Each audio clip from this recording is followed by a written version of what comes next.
来看黎巴嫩的国会10时举办第12届的总统投票定数，嘛因为各党派之间无共识，国家元首也是无法度选出来。这一拖都已经拖超过7个月啊！民众上关心的也是经济问题无法度改变。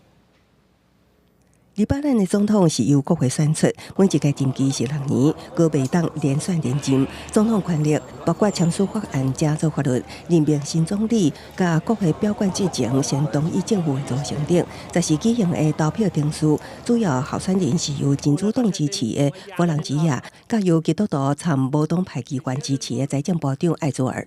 第一轮投票需要得到全院128席2/3席次议员的支持。若无人过关，第二轮投票只要过半，也就是65票都会当。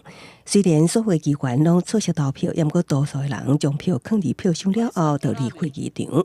第一轮艾佐尔59票，弗朗吉亚51票，拢无达到底限，还阁进行第二轮投票。会场煞无达到法定人数，流会。وكل نائب أدلى بصوته وطبعا النتيجة لم تؤدي إلى انتخاب رئيس بسبب الانقسام السياسي الحاصل بالبلد.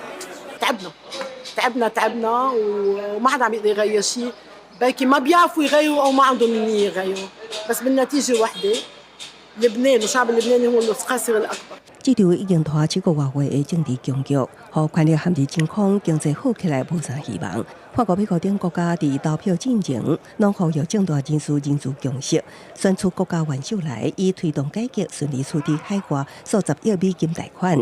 那除了总统的亏无人做，1年过来，黎巴嫩政府由权力有限的看守内阁来管理。公司新闻王慧文编译。